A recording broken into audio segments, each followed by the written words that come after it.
Hey, so I was asked this question inside of my Facebook group last week: how to start financial coaching business. Now, you know, for me, I kind of lucked into financial coaching, right? So I have an accounting and bookkeeping business. It was like my main primary business I started back in 2015, and I think it was like my 10th accounting client actually needed help on the personal finances side, right? Because depending on what niche you're going to be going after, you're going to start finding that just because someone's making a lot of money does not mean that they don't have, financial challenges, right? So, and I didn't know that at first, right? I thought that was only people that were like, really struggling were the only people that could end up like working with me for like financial coaching and stuff like that. But once I got that first client for financial coaching, I actually struggled to get more because a lot of the clients that I was getting for my accounting firm were already pretty much set financially. So I actually had to learn how to attract clients to me. And I want to kind of share some of those tips with you, right? Because if you can do this right, you can make a really, really lasting impact in the world around you. And you can make a really good impact or income as a result of that, right? You can make 6 figures per year relatively easy. But working about 10 to maybe 15 hours a week, you can make like 15, 20K a month. Now, you're not going to do that overnight in most cases, right? When you're first starting. And the only reason why is because you have to learn how to mix a mixture of influence, trust, and audience size. So the first step, right, is you have to make sure that whatever transformation you're offering or you're coaching people on is something that you can either show that you've done for yourself, or you can show that you've done for other people. Even if you've done, that transformation free. Like if you have helped someone, make a budget, help someone buy their next house, you help someone fix their credit, whatever the case may be, if you can show that, and even if they didn't pay you for it, so like it can be a family friend, it doesn't have to be like a paid client. You just have to show that someone has taken your advice and has benefited from it. All right, that's number one. And the reason why is because that's kind of your credibility and your authority. It's very hard to start a coaching business if you have no credibility and no authority. And it doesn't mean you have to be like a quadrillionaire or you have to be like a billionaire in order for people to listen to you, but you do have to kind of have like at least a working model. So that's number one. Number two is you need to have a really good story in communicating why someone should work with you over other people. Now, it's an interesting niche because it's like there's not a huge amount of financial coaches that you're competing with, so to speak. And I don't like to really think in terms of competition, right? Because there's room for every single one of us as coaches inside the space. However, and we'll call them the prospect, the potential client's mind, they're only going to want to choose one or two people at a time to work with as a financial coach. So we might not see each other as competition, but our clients might see it as different alternatives to each other, which, is technically like competition. So you have to be able to kind of tell a good story about like why should someone work with you? Like, what is your origin story? How did you learn this skill set? What did you overcome? Why do you have a passion to help people out? Why do you want to create this impact on the world? Right? If you can communicate that, it causes them to kind of like form a bond with you. And in their mind, you stand out compared to all the other alternatives. And then from there, you need to start learning how to spread that story to a wide base. Now, one thing about social media that and this is like a phrase that's really stuck with me, that I kind of coined it the other day when I was talking to one of the students in our mentorship program. She was saying, well, Bryce, you have 40,000 people in one of your Facebook groups. You have, a YouTube channel with 3,500 people. You have a school group. Like, you have this massive audience. How could I ever grow a business if I don't have a massive audience?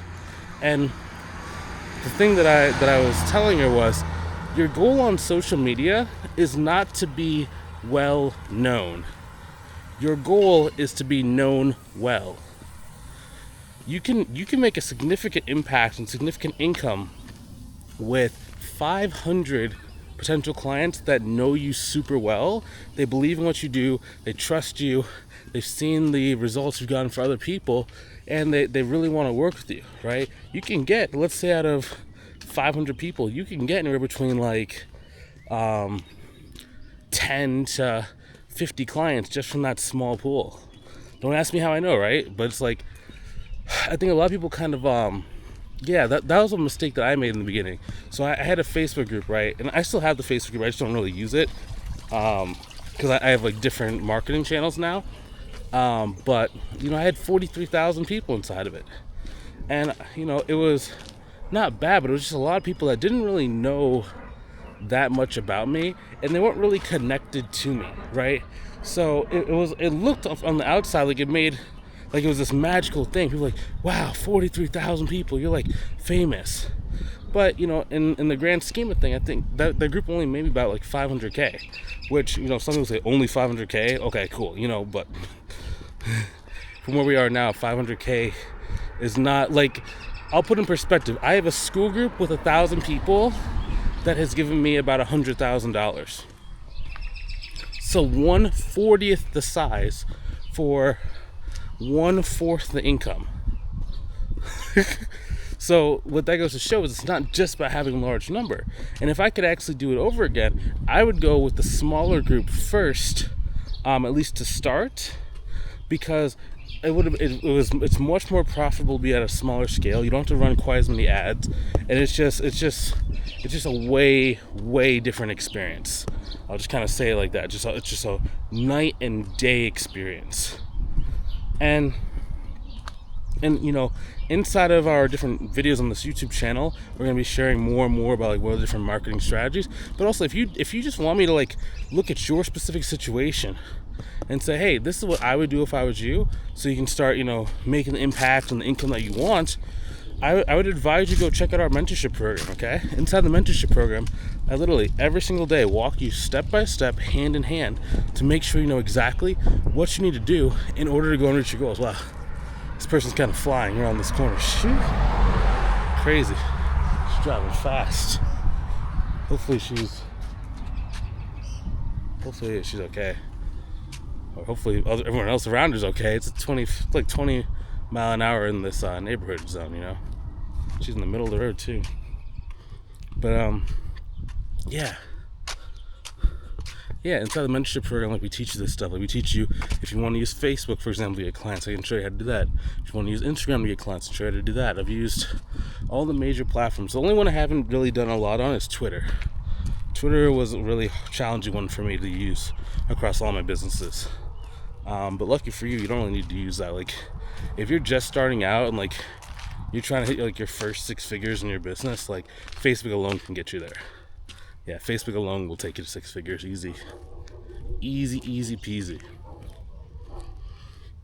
Yeah, but that's how you would get started, right? So once you start learning how to build a social media audience, and again, it's not about getting a wide audience, it's about getting a very connected audience that all has a problem that you can solve and trust you to do it. And from there, once you know how to do that, once you have that audience kind of established, your job is to basically go inside of whatever social media container it is, whether it's a Facebook group, a Facebook profile, a Facebook business page, and you just literally just communicate how you can help people out, right? So number one is it's like how you can help in your videos. Number two, you start giving tips away for how they can solve the problem in general. It's not necessarily how they could do it by themselves. And one misconception people have with content is what if I tell them exactly what to do, then they're gonna do it themselves. And it's not a bad thought on the surface, right? Because it does make sense. What I found is that the people that are going to try to do it themselves are going to try to do it themselves no matter what. The only difference is they're going to hop on a consultation call with you to try and get you to divulge the secrets of what to do. So it ends up just wasting a bunch of your time, because then you're just doing a bunch of calls just like bums, and they don't really want to spend any money. They just kind of waste your time. And they think they're so smart because they're oh, well, I'm just going to trick this person and telling me exactly how to do it. And it's just it's stupid, because if someone has to hop on a coaching call or a consultation or discovery call, whatever you call it, if they'd hop on a discovery call for you to handcraft a solution for them to try and implement on their own, they don't have the requisite skills to do so. You know what I mean? So it's better off if you just like tell people kind of what to do idea wise, and like how someone would be able to do it, so that they can actually see that you are an expert in what you do. And the people that are predisposed to want to work with you or hire a coach will actually just work with you, right? So they'll book the discovery call, then they'll get started with you. So it's like you might as well just do that. And like you have so much more like time for people to kind of see you and get to know you. And then people can like ask you questions, you can answer those questions, and even make videos about those questions. And like you really just kind of want to create this like center or zone for information, both who you are, how you help, what working with you would look like. And you just do that over and over again. And it's like it's for some people it might sound like a lot to have to create content, but when you truly understand and you've actually been doing it for a while, you see the beauty and simplicity of the game. Because it's not necessarily about what you say, right? It's not about, oh, what if I run out of things to say? Or, oh, what if I tell all the secrets? It's more just like you can live, breathe, and exist, and then people like you more, and they feel like you're helping them out even more. And you can do no wrong. There's nothing that you can do that is actually like wrong, quote unquote. Because just by you existing and you showing up, you're showing that you care. And the more you show that you care, the more they actually like you. And then then you just get good at your discovery call process. So if you don't have a discovery call process, you're really leaving a lot of impact on the table. I'll just say that. A lot of people are like, oh, I just want to have like a free-flowing conversation. But in a lot of cases, if your conversation is too free-flowing, it turns more into a coaching call than into a discovery call to see if you can help them out. And you're never really going to be able to get a consistent sign-up ratio. So a sign-up ratio is just like the percentage of people that do the discovery call versus sign up for your coaching program. Right? When I first started, I didn't have that. So it was just like, some calls would be really easy and they would sign up. Some calls would be super hard and I wouldn't know why they wouldn't close. So you need to be able to have a good process. And it's not that like you have to become a master salesperson. It's more like you have to have an organized way to take someone through, the challenges and problems they have, to help them have full clarity into why working with you is going to be the best option on the market. And just making sure that at the end of the call, there's no confusion or no clarifying questions that need to be answered. If you can do that and if you have a good process, your calls are so easy. Like my calls basically last anywhere between like 15 to maybe 35 minutes on all my discovery calls across all of my programs and courses and coaching programs I do. Right? And the reason why is because our process is just so good that's like, you ask them, do you have any questions? Like, no. Like, I fully understand what this is. This is so organized. I'm like, yeah, this is the right thing for me. I feel like this is where I belong. And you just keep doing that over and over again. And, I'm going to make more videos on this channel about, how to do your discovery call. If you want me to make a detailed video on how to do like discovery calls, write discovery down inside the comments below, and I'll add it and I'll like actually make a full video on this. Okay? Also, if you ever want some help growing your business, like maybe been like watching different like videos on how to start a financial coaching business, but it's just confusing or it's overwhelming, and all you want to do is just be able to cause an impact and help people. If that's what you want to do, like I'll help you take the guesswork out of this. I'll just walk with you, tell you what to do, help you structure every aspect of your business so that you're successful from the start, so you can focus on what you love, coaching people and helping people out. If that's you, I'd love to see if I can help you by offering you like a discovery call. Right? Based on the call, I'm just going to take a look at like, where are you right now? Where do you want to go? And if I think I can help you out, I'll just like outline what it would look like for us to work together inside of our mentorship program. And then you can decide if you want to be part of it or not. Okay? If that's what you want to do, click the link inside the description, either above or below the video, and book the call with me to see if I can help you, okay? I'll talk to you soon. I'm rooting for you and I'm excited to see your success, okay? Talk to you soon.